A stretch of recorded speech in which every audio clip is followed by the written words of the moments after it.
Hi, friends. Welcome to She Said podcast. Here you'll find tools, advice, and perspective to help you, whatever your goals, dreams, aspirations, and challenges may be. I'm Laura Cox Kaplan. I've spent my entire career as an advocate, connector, problem solver, and master communicator at the highest levels of government and corporate America. I'm also a mom and a wife in a dual career household.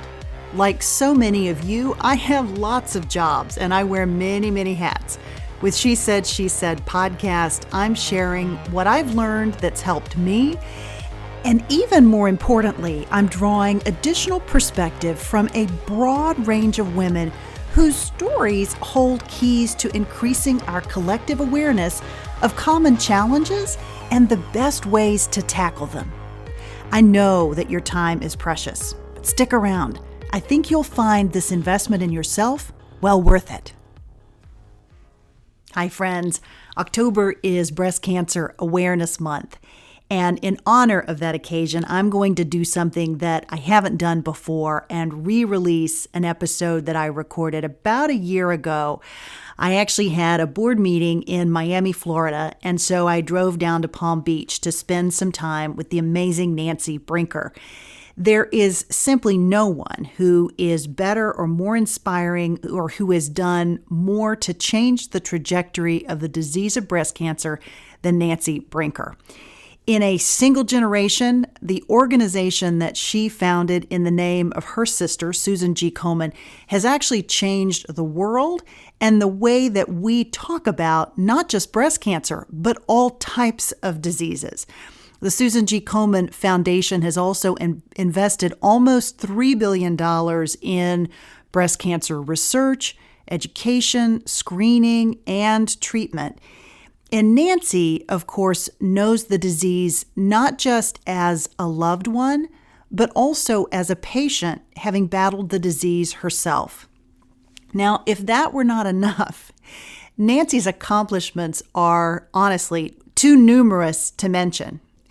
She is a 2009 Presidential Medal of Freedom awardee, a Goodwill Ambassador for Cancer Control of the United Nations World Health Organization, the author of a best-selling memoir, one of Time Magazine's 100 Most Influential People, former U.S. Ambassador to the Republic of Hungary, a former U.S. Chief of Protocol.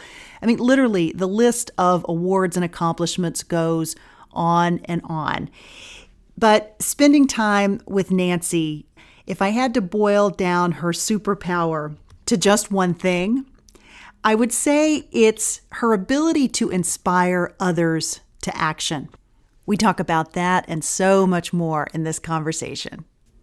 While COVID may seem to present you with the perfect excuse not to get that mammogram, please don't put it off.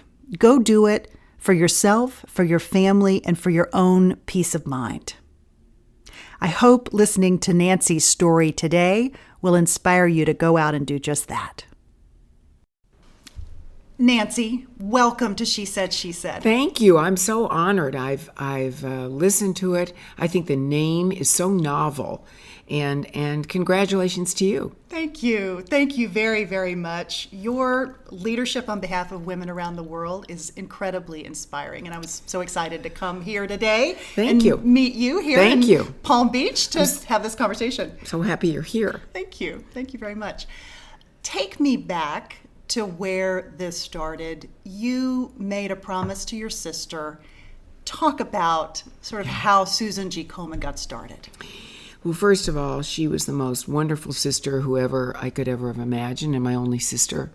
And when I say this, I truly mean it. I'd take back everything, any award I've ever given, anything, to have her in my life again for a day. That's how much I loved her. And it's hard to describe it because I still get a little emotional about it. But, she was 33 years old. Actually, she was more like 30 when she started having breast problems, that is, benign lumps and things like that. But the day that she called and said, Nan, this is something different, I was working in Texas in my first job, and she was living in our hometown of Peoria, Illinois. And I jumped on a plane. I went to be with her, and I knew when I got off, my father's face was so sad, and I knew it was cancer. I just knew it. And I also knew how she was going to react to it, because when we were little girls, we had visited my Aunt Rose, who was our aunt, who was our great aunt, who had a breast cancer in the 50s, and it was treated with cobalt and a radical Halsted mastectomy, which left a woman scarred, and she wore a heavy corset, and yet she was the most cheerful person you've ever seen. I saw it as a glass half full. My sister saw it as a glass half empty. And I knew when I looked at her face that day, when we saw my aunt, kind of quite by accident, getting dressed, I knew if she ever had a problem like that, she would never get through it because of where her mind was. She was a few years older than I, so that she was not a baby. She was a baby boomer, but she was in a different generation. Anyway, when she developed the disease, there was very little really good integrated care in Peoria, Illinois. So she wanted to stay there because she loved our family doctor. Finally, she has the biopsy. And it wasn't that it was a bad surgeon, it was that his ideas were not formed, in that we didn't really know what breast cancer was. We had actually no knowledge of what a tumor consists of, what the prevention, or rather early detection would be for a disease like cancer. But also, they had no idea of the causes, the genetic part, none of that was known. It was cut, burn, or, a poison. And we had chemotherapy, we had radiation, but they were rudimentary, and all patients were treated alike. If you had disease that had progressed, and they thought that hers had not, you were basically carpet bombed with a lot of chemotherapy, and almost everyone was given the same sort of formula, if you will. It was months before we could get her to go to a cancer center because she was so afraid. They did surgery, they did some reconstruction. It was not the right thing to do. Years later, I found out that she was BRCA positive, as I am, which is a very, very accurate gene mutation, which would tell you that you are at high risk for breast cancer. So finally, we got her to MD Anderson, and it wasn't good. By the time she got there, they had one of the only breast centers in the United States. She really only lived another 18 months. How long was that between her diagnosis? Probably about 15 months. And it was very, very long to wait, even after surgery, to start with the chemotherapy and all that. And I'm not sure she ever would have survived it even then, although I held really bitter feelings in my heart for the surgeon for a long time, long since forgotten. But it's easy to blame other people. And she really was a trooper. She was amazing and had at least 9 cycles of very heavy-duty chemotherapy. None of it worked. She never had any good news. And it was sort of back and forth and back and forth. And finally, when it was clear she was dying, she looked at me one day, and she would never say when I die. She used to say, when I get better, Nanny, I want you to do something with me. And I said, what? Anything. And this was literally a few weeks before she died. She said, I want you to promise me that we will work to make sure that nobody ever is sick with breast cancer again or dies from it. And children just shouldn't lose their mothers. And I said, of course I'll promise. I'll be there and I'll be doing it right with you. And she's the mother of 2 children. And mother of 2 children. And at that moment, when a person you love so much, and I loved my sister, she was so wonderful to me. She really was like a second mother. I was the tomboy in the family, and I always had to do kind of the dirty work. She truly was the beauty queen, and sweet to me, though. She understood how to motivate me, was to be nice, and I'd do anything for her that I could, which I did. And anyway, but it was so devastating to lose her, and I'm still not over it, and my father never recovered. And to see a person you love so dearly shrink away so young and die like that so painfully, and there was nothing we could do. And so the few things I knew that really bothered her, A, that we didn't know enough about the disease, B, that there weren't enough therapies, and every time we'd go back there and had the most wonderful physician, a man named George Blumenshine, he did everything, and they did everything at MD Anderson in those days, but it was way too late. Yeah. We were to learn later. It was the pain and the agony that we all watched and knew how, and yet she always had a smile on her face, always still helping other people. She was a great volunteer. She was beautiful, a model. Everyone loved her. And yet I saw things that were painful to me. One was people in our hometown thought it was contagious, still in those days, in 1978, 79. Betty Ford had breast cancer in 1974. and people watched on TV as President Ford threw her a football as she was moving around, never ever seen before on TV. And you couldn't say the words breast in public, in radio, TV, film. You could not use the word breast. Newspaper for sure. So you could see where we were in terms of communication. Yeah. And so I promised her this, and because when you love someone so much, you promise whatever you can in their moments. And when she died, devastating, as I already said. But after about a year, and I had then married a wonderful man about 4 months after she died named Nancy Brinker, who was inspirational himself in teaching me how to market things, how to build things. He was building and had built already a very large restaurant company and was on his way into a second one. Also, my father was very, very bright in what he used to do. He was a real estate developer and a great salesman at one time. My mother was a full-time volunteer always, and there wasn't a week that went by that we didn't have to go with her to deal with homeless issues, the Red Cross, our local temple, whatever it was, we had to go with her. And she taught us, both our parents did, that to whom much is given, much is expected, and if not now, when, to help. And we lived in that kind of community. People helped everybody else. So about 6 months after I married Norman, and we were very happy, he had lost his wife, Little Mo Connolly, the famous tennis player in those days, young player, who died of ovarian cancer when she was 34. So he was very sympathetic of this. And one day I got a group of women in our living room in Dallas, Texas, and said, you know what? We are watching Friends, and we all knew women who had died, and we never found out what they died of, but it was if they had vanished quietly. And we knew what that was. And I said, we're talking about a disease that we call the Big C. We can't even talk about it. We have to cure it. I promised my sister, I'm going to devote my life to it. I don't expect each of you to have to do what I'm going to do, but I want you to, if you want to, I want you to come for the journey because each of you is valuable. One of them was Kay Hutchison, wow. And others like that, and Laura Bush. Yeah. Laura Bush signed 800 invitations. You know, that's hard to do every day. Absolutely. For our big events. We had a wonderful group that day in Dallas, Texas, in our living room. And that started Susan G. Komen Foundation for Breast Cancer Research, for awareness, research, and education. And talk about where the idea for, you started with a race. Right. Right? Well, yeah. Really creative approach. Lots of organizations are doing that now, but Right. Those are sort of copying the actions that you took at the time. Why a race? How did you come up with this concept? Because, well, I found out that after we couldn't use the word breast in any of our ads, and people wouldn't even come to our event if the word breast was on the invitation, and men wouldn't let their wives join the committee. Oh my gosh. So you can imagine, and these are very educated people, leaders in the community. And I thought to myself, okay, we have to somehow have something that brings people together who are survivors, some who aren't, who can talk, share a pleasant day, and bring together products, people, things that people feel good about. We have to do that. And I don't know quite how we'll do it, but I was turned down by so many people in the beginning, particularly women's companies. I would go and meet with the chair of a women's, I did with a bra company, a lingerie company one day, and was literally thrown out of her office. Oh my gosh. She said, we don't sell death and dying. We sell beauty and fashion. Young lady, the meeting's over. And I never heard anything like that. And I said, well, don't you think your customers are thinking?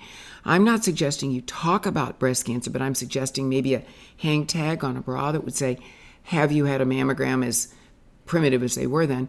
But she said, I told you the meeting's over.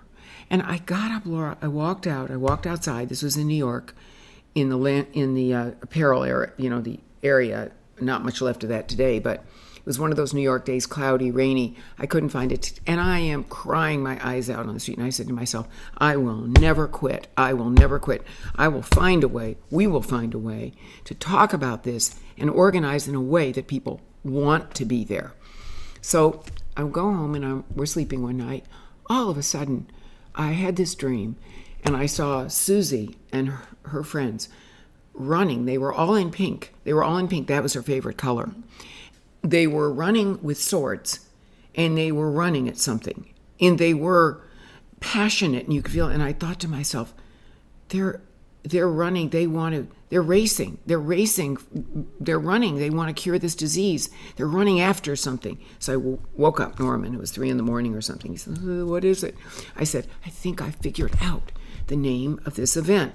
And we'd also met with a wonderful advertising agency, by the way, because we'd had our first event earlier, great big luncheon with Betty Ford, who came, and that really livened it up. But I realized if it was going to be grassroots, we had to have something that would bring people together. And I said, Norman, this is a race. It's a race of some kind. Women feel it's urgent. So anyway, went to a couple of this wonderful ad agency, and we sat, we muddled over it, and out of that meeting came the term Race for the Cure.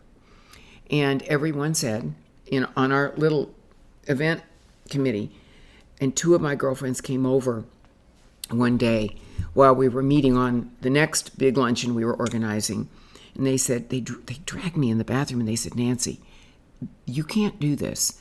People are not going to turn out for anything. You saw what it was just to get our friends to this luncheon. Do you think people are going to turn out in a big, we were going to do it at the Galleria, which had a giant parking lot. Do you think they're going to turn out for the Race for the Cure for breast cancer? Do you think their husbands are going to want them to do that? This was in about 1981. I said, well, we won't know unless we try, and I want to try it. And they said, you could disrupt our entire event. Here we are with a very successful big luncheon event. Now you want to do this, and you'll draw the volunteers away. We never can do it. I said, just give me a chance. I will bring dogs, cats, relatives. I promise I'll get people there. They reluctantly said, okay, race day came, and we drove up, and it was raining. It was drizzling. And I thought, oh no. But I got to the race site in my car, and I look, and all of a sudden, I see these people coming.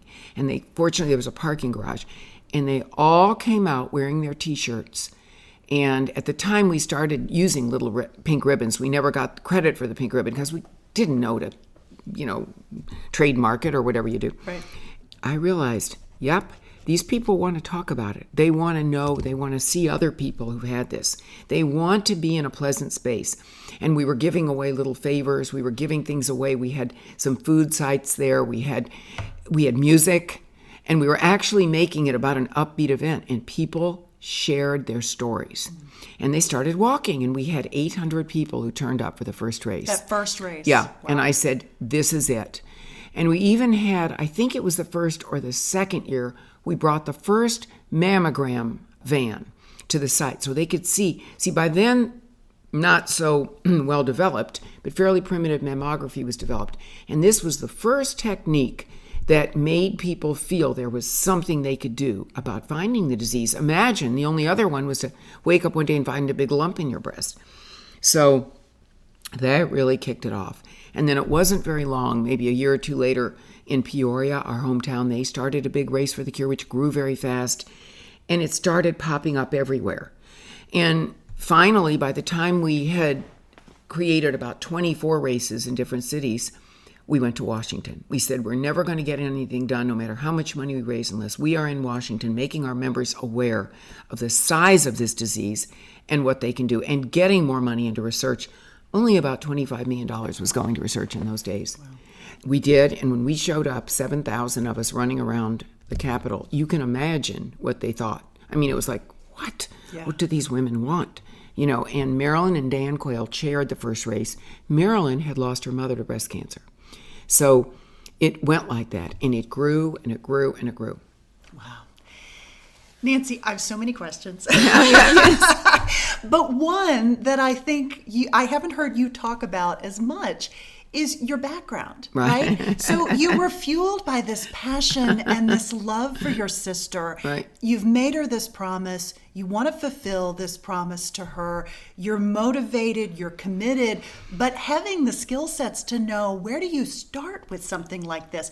Talk about what you were doing. You were working, I know, in Dallas. Right. In your first big girl job, right, essentially, exactly. out of college. Right. But what were you doing? I had some experience in broadcast journalism, but mostly the greatest place in my life where I learned all about marketing, not all, but a lot, was from the greatest teacher in America, then, today, always, who was Stanley Marcus. Mm-hmm. And I worked in the executive program, executive assistant program. And for those who don't know who Stanley Marcus who was the son of the founder of the store Neiman Marcus, who was one of the most creative, hardworking merchants ever. When they tell me, I think Jeff Bezos is a genius, but before Jeff Bezos, there was Stanley Marcus. And he did all the same things they do on Amazon just by hand. It wasn't we didn't have computers. He taught us everything. Never stop selling. Only sell the best products you can find. Always be creative. Mix the merchandise. He told us so many things, taught us and lived the principles. And every single day when you walked into the store, the counters looked different. Everything was changed. Everything was develop the aura you want to sell and never stop selling. Never miss an opportunity to sell something. And then that's where your business and your salary begins. So I took that to heart and learned so much of what he did. And I had the opportunity to work directly with him for only one reason. I'm bigger than most women. And we had one freight elevator. Let's be clear. Pretty big. And in those days, I was a lot bigger. I kind of looked like I was kind of heavy, but I was strong. And we had one freight elevator in the store. And I could carry 10 to 13 coats and suits on each arm, like this if I held up my arms, because we only had, and we needed to get those clothes up quickly to the fitting rooms. So one day I was on the elevator, all with my arms out. I look like I can't even tell you what, and perspiring. And Mr. Stanley gets on the elevator, and I almost fainted. I thought, uh-oh. He really liked good-looking models and people who looked like Twiggy. In those days, that was the thin girls. And here I am looking kind of like, I'm not sure what, a firefighter, in uniform. I mean, not that firefighters don't look good, but I was all decked out in my, like that, and tubbier than I should have been. And I thought, well, that's it. And he kept looking at my name tag, and I thought, So I went home and called my parents, and I said, Mom and Dad, I think I'm going to get fired. Mr. Stanley, he saw me on the elevator. I introduced myself today, but I could tell he didn't like what he saw. So sure enough, 2 days later, I get this call. Miss Goodman, which was my former name, yes, it's Mr. Stanley. Would you come to my office? I thought, uh-oh, this is it. He's going to fire me. I go to his office, and he said, Miss Goodman, I haven't met you, and why did you come here? And I said, well, to tell you the truth, Mr. Stanley, it wasn't because I fit in your clothes really well. It was because I'm fascinated with marketing, and I'm fascinated with how you've done it. He did a thing called the Fortnight, where he changed the store into a country every year. And the way your mind works and the way you sell things and have lasting affinity from your customers. I'm fascinated by that. Well, he was kind of smiling. And he said, well, I'd actually like you to do some projects for me. Would you be willing to do that? And I went, of course I would be. I'll do anything. And of course, in those days, we didn't have days off. We did, but nobody told us we had a day off. The HR department was about the size of a normal kitchen table, and there was one person and an assistant in it. So you had Sunday off. You knew the store was closed, but I never stopped. I learned don't stop selling. So I worked very hard every day, long hours, anything I needed to do. So that's really it. And he frequently gave young people who worked hard more opportunity. He understood who really had ambition. And they said to us when they hired us, we were looking for female executives. They were the only place I can remember at the time in Dallas. And there were other wonderful retail stores that I'm sure did the same thing. They were looking to promote women. He understood how important women were to his business, and he wanted more women leading. Talk about how you took those lessons that you learned from him and applied them to what you did at Susan G. Komen. Well, one that always sticks with me is no means maybe. In other words, if a customer tells you no, it doesn't mean they won't buy anything. Find something else. So always I thought about that. If you can't get people interested in this, then there is something. Mm-hmm. And think about it. Learn the customer well. Understand. Never stop contacting them. The personal touch being very important. That was one thing.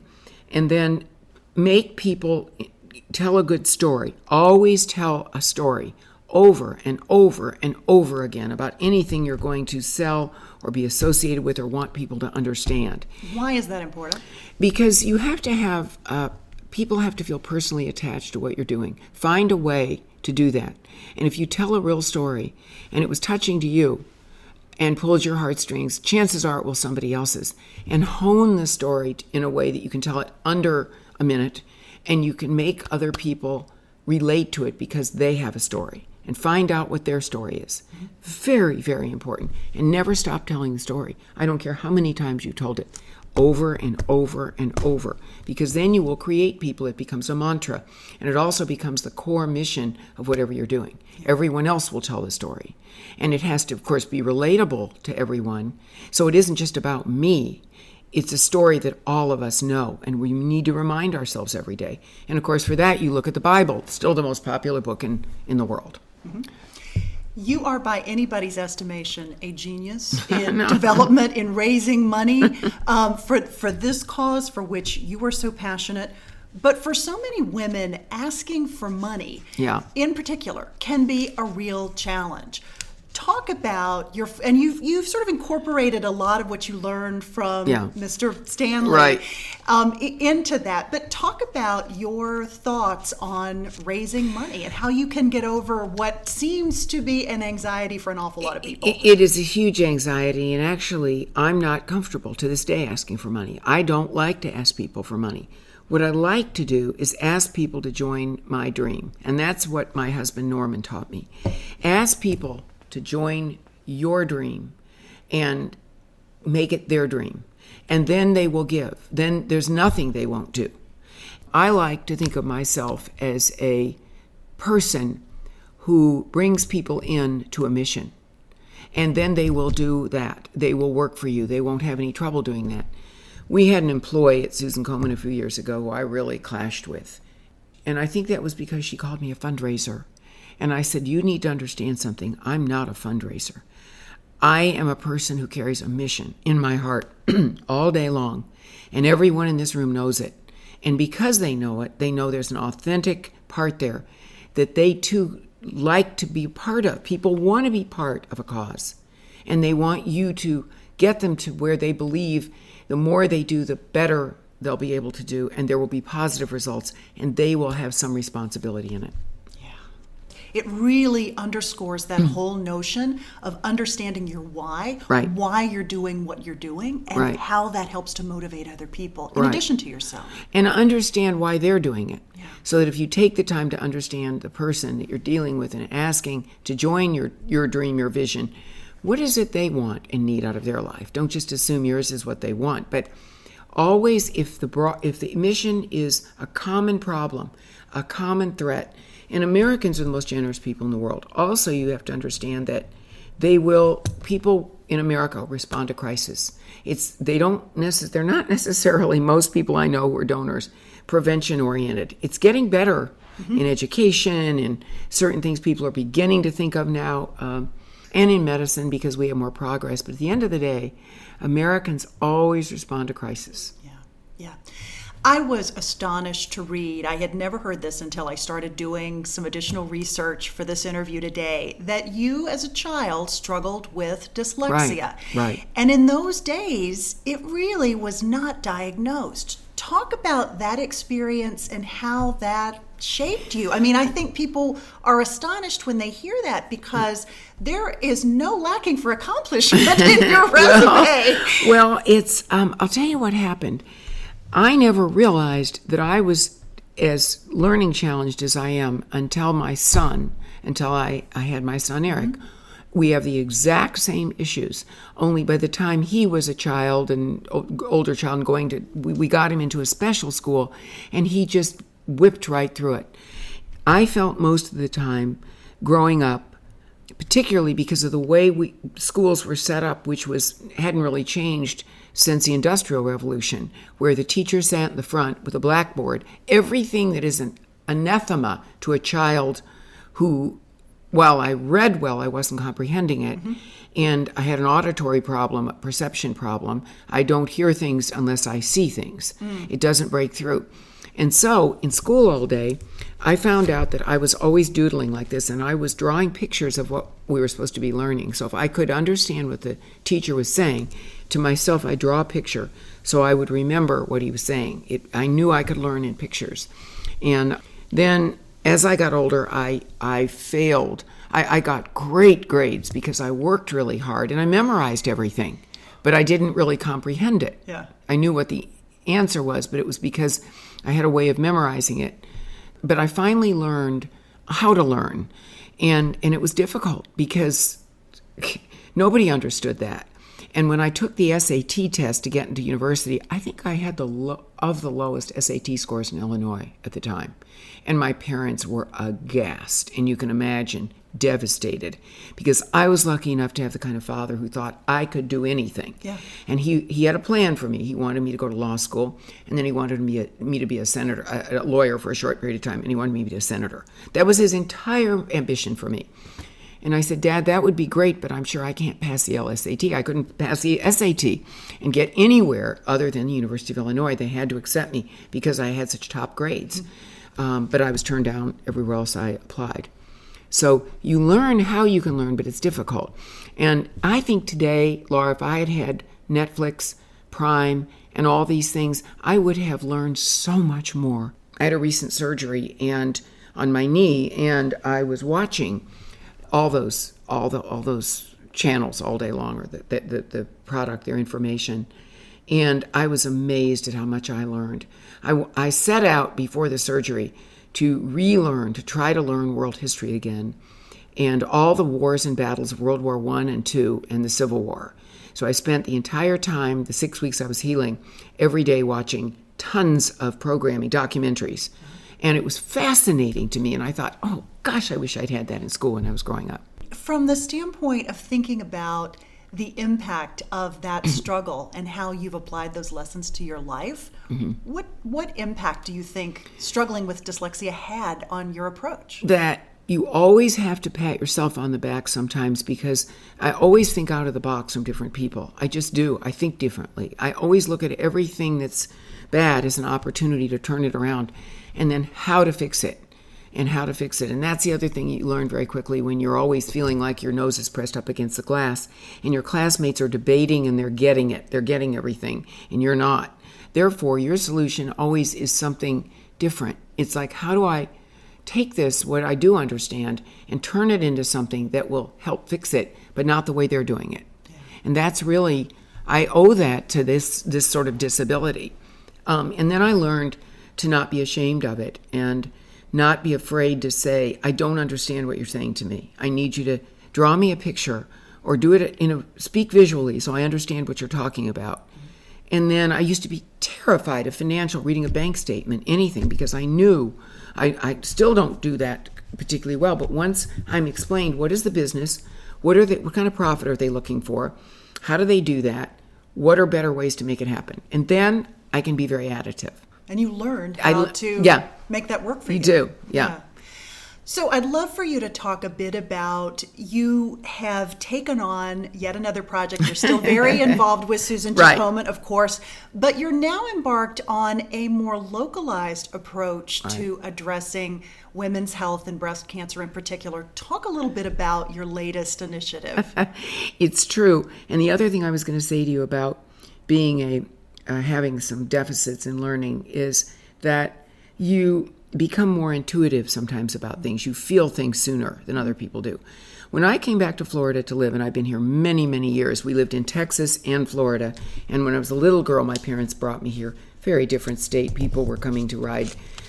They were coming here to play golf, ride horses, play sports, dog races, and whatever else they were doing. And there were a few million people living here, under 7 million anyway. And I got back here, all of a sudden, in the last few years, Florida's become the third largest state. Now that people go, what? It is, population-wise, the third largest state. Now why? What do we do? Well, we have an odd sort of infrastructure. Our tax base is property tax based. So we don't have a state tax, and that's actually, I believe, good in some ways. And we also have a very weak infrastructure. Our roads, our highways, our schools aren't where they should be. And likewise, our healthcare. We have a very fragmented healthcare system, particularly in Central Florida, where I live. So there are miles and miles of places where we don't have healthcare. We now have maybe some emergency centers. We have lots of hospitals, but in this particular part of the state, we have lots of for-profit hospitals, which do not allow, their mission does not allow them to treat low-resource people or underserved people. So that's really tragic. We do have federally qualified healthcare centers, which President Bush was so powerful in that movement, as was President Clinton and as was President Obama. They all understood these are centers funded by the government, which provide primary care on a sliding scale so that if a patient comes in, they don't have to go through a morass of having poor insurance and can't get a doctor's appointment. So they'll pay what they can, but many come there with nothing, and they're treated, but only for primary care. So now what do you do, and particularly in a disease like breast or cervical cancer, where your disease is detected, and then all of a sudden, where do you go? So this really has troubled me the last few years, because we have over 900,000 women living in this county, in Palm Beach County. Everyone thinks we're wealthy. We are, on the one road that goes up and down the ocean and the few roads next to it. In this small town of Palm Beach, there's a tremendous amount of wealth.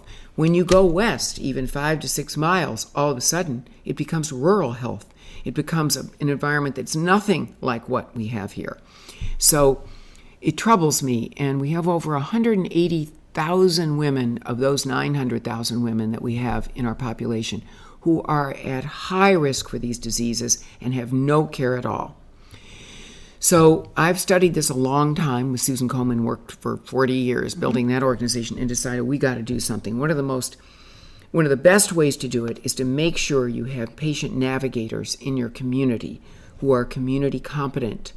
So patient navigators are people who are somewhere between nurses and guides and social workers.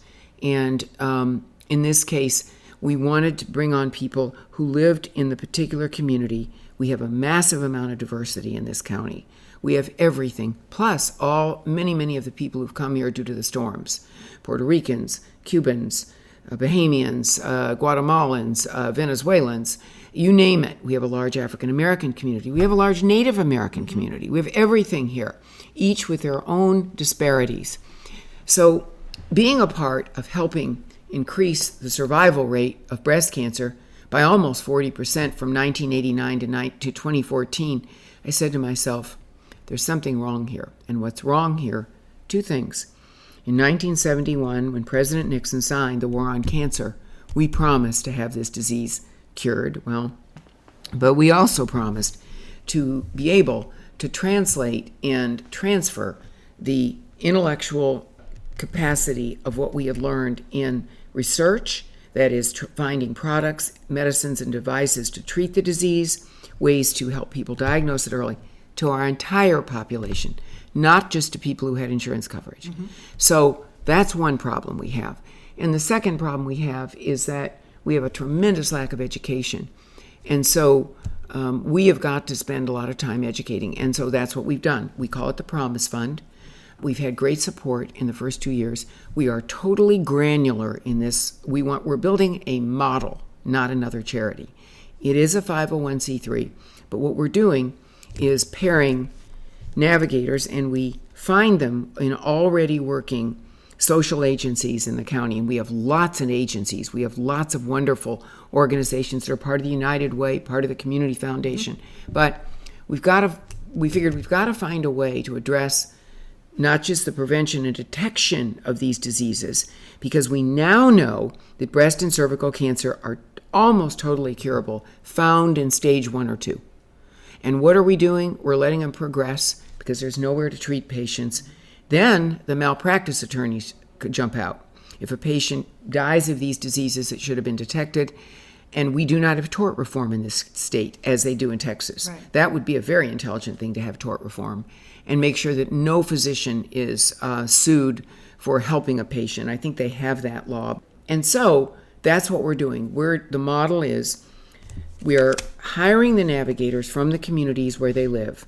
We are finding navigators who work in already established agencies, and we grant the agency a grant so they will do the work that we need to do, because we don't want to create more overhead. We don't want an office. We don't need a lot of equipment. We need people who communicate, virtually now. Yeah. Because of technology, we're able to do this. And each navigator has a piece of, has an iPhone or a device, as does almost every person who almost has no resources, has access to a device. So our navigators then are able to do programs in the communities where they speak the language and educate people, become in contact with them if they're ill, and direct. And just what they do, they navigate them to the care there is. And of course, the problem comes in is for those where there is no care. That's why we are also funding work at the federally qualified healthcare centers, because we want them to have the facilities for patients to go to be treated. One of our first corporate partnerships is with Uber Health, because they understand how important transportation is. And we're dealing with social barriers. So we're not just dealing with the disease itself, but all the social determinants around it. A patient who is of very low resource oftentimes loses their home because of the cost, can't feed their children, can't get back to their job. So those actually sound like little things, but they're big things in the life of someone. So we're dealing with those as well.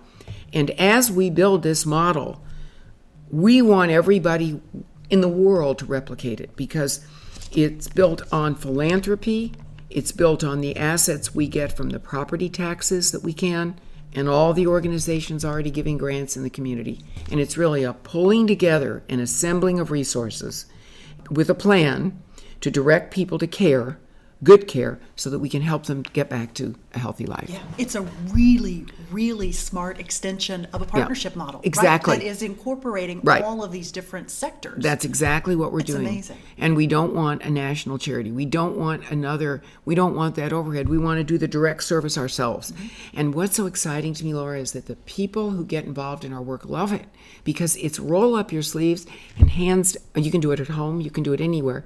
It's a little bit like a giant Tupperware party without the Tupperware.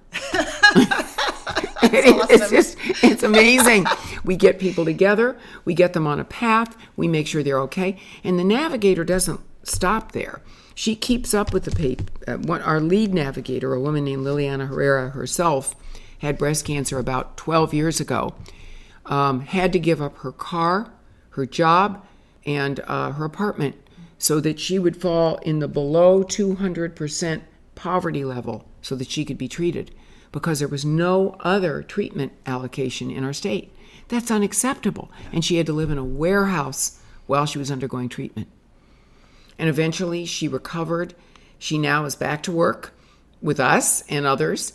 And she tells her story so eloquently. And she is our lead navigator. And we now have, I think, altogether 6 or 7 in the community, and we're growing them every year. We're giving more grants every year. Yeah, Nancy, that's amazing. I want you to talk about, you're working on a new book, a follow-up to Promise Me, as I understand it. Mm-hmm. Talk a little bit about what's the focus of this book. The focus of the book is doing a social commentary on our National Cancer Program, which was founded in 1971 by President Richard Nixon and a panel of brilliant people who committed to launch the war on cancer.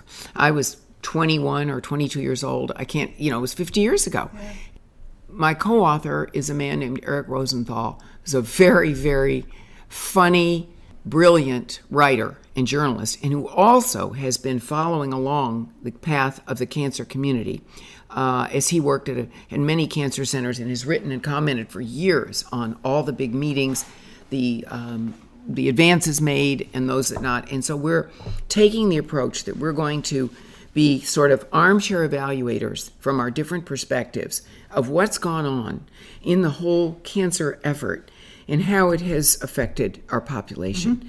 And where are we in that effort? And the biggest problem, as I see it, we both see it, are the disparities. Mm. So that as fast as we're curing people, or at least getting them to a stage of a long-term chronic disease, the curve is going to start going downward for all the disparities that are growing dramatically in the country, and we're not able to treat them or reach them. Yeah. This is your third book, right, that you've written. Fourth book. Fourth book. And I don't know how much your latest book will go into your personal experience, your experience with Susie, but in certainly Promise Me and also the book about the race. The race is run one step at a time. Exactly. Mm-hmm. You had to dig deep and really relive all of this emotion, which you do in telling these stories. But how hard was that for you in writing these books? It's hard because you really have to take it apart and make sure what you're saying is not just emotional, because you get emotional. I had a very difficult time going through issues with an organization that had attacked us in 2012. For wanting to change our granting structure of what we were doing. This was the Planned Parenthood controversy, and it was just very misunderstood. And it became political. Yeah. We had worked so hard to never be political, and they made it political. And it never was intended to be. It was intended to adapt resources to where we believe they needed to go. And unfortunately, in our own organization, people weren't listening to the messages we developed with them, and went counter to what we were talking about. But worse than that is it was members of the media who really exacerbated a terrible conflict. One woman in particular who, I know you're supposed to forgive people, but it's been very hard for me to forgive her for what she did, because media people are powerful. And when they say things and when they have a following and a political bent, it's difficult, and they made this extremely political, and it never was meant to be. We always knew when we started Susan Komen we couldn't be political. We didn't have the money to, and at the time Planned Parenthood had a massive war chest. The woman who was leading it, her mother had been the governor of Texas, and her husband is a member of a great labor union, so they knew how to do this, and it was traumatizing to us. It was horrifying to me that we would get caught up in something like that. And when we worked so hard to be apolitical. How did you deal with that? I cried a lot. I threw a lot of books on the floor, and I got very angry. And I finally learned that I had to preserve myself and stop all that anger to do something about it. So I didn't want to spend a whole time explaining it. We'd explained it. People didn't listen to it, or they distorted it. And I said, there is nothing more that can be done here. They won what they wanted, which was to position us as the lead in the war against women in President Obama's term, which was very sad. I liked the Obamas. He gave me the Medal of Freedom, and I was as honored as I could be. And I never understood why they allowed that to happen, or why Joe Biden allowed that to happen. He knew who we were. He knew who I was. And why would you do that? And so that you do harbor certain things that don't go away. And I'm not talking about a political attack here. Every relationship to me is personal. It's not political. Right.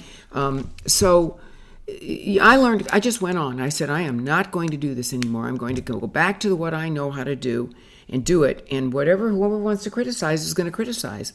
And I'm going to spend the rest of my life doing what I know is the right thing to do. And that's all you can do. I pray a lot. I get up every day. I go to work. I work hard. I just passed my 73rd birthday. I'm praying to God that I live as long as my parents, who live well into their 90s. I hope I do, and I hope I die working. That's what I want to do, and fix more things, and do what I know how to do. Because if you bend to the people who are criticizing you, a lot of the criticism isn't really of what you're doing. It's either envy, or it's nastiness, or in the case of being a fairly moderate person politically, it's political. Right. And that should never make its way into, we're the world's most generous country, we always have been. If we destroy our private sector, either by becoming socialists or communists or whatever people are talking about now, and destroy capitalism, and Americans love to give and share. We're still, as de Tocqueville said, the most generous people on the face of the earth. Let's keep it like that. It's worked pretty well for people, and I do think there are things we can all fix about our community. And it starts in your own community. Right. It starts in your own community. And anybody who doesn't believe that is not thinking straight. Yeah. Absolutely. Nancy, one final question. I ask everyone who comes on the podcast for a single piece of advice. It could be a life hack or maybe a mantra, something that maybe you wish you had known when you were younger, or something that you tell others who ask you for advice. What would be yours? There are two pieces of advice. One is something that was written by Lorraine Hansberry, the writer. It went something like this. If you are exceptional at all or do something well, prepare to be very lonely. It's very, very lonely when you go down a path and all of a sudden, and I've never seen my own efforts, what I would consider truly successful, because as Madame Curie said, Marie Curie, who was the greatest influence in my life of someone I never got to meet, I never see what has been done. I only see what remains to be done. Focus on what remains to be done. It's always good to look back and say, gee, I did a good job. I got an A there. That was great. Or I'm still mad at this person. Forget it. Walk off and continue to know much remains to be done. And take your life really seriously, but try to have certainly a little more. I've had a wonderful life. I had a wonderful husband who unfortunately passed away. I have had wonderful people in my life, and thank God every day for every day you do have. And in that every day, that day you may have, and it may be your last, do something for someone else, no matter how small or so big. It's the only thing that will ever make you feel really, really good. That's my advice. It won't be a new dress, and it won't be a new whatever it is, or a vacation can make you feel good. But knowing in your heart and in your spirit, you help someone, there's no better feeling. Yeah. Nancy, you are a treasure. Maybe not. Thank you for saying that. Thank you for being here. Thank you for sharing your perspective and your wisdom. It is incredibly inspiring. Thank you. And thank you for coming all this way to visit me. You're welcome anytime. Thank you. Oh, be careful. You'll find me outside there. Thank you again. You will find links to Nancy's complete bio in the show notes. We have barely scratched the surface with this interview, but I've also included links to Susan G. Komen, the Promise Fund, and some photos from our time together today. Nancy is one of the most incredibly inspiring and impactful women that I have ever had the privilege to meet. She reminds us of the tremendous impact that we can have when focused on a cause or a problem. Thank you so much for listening.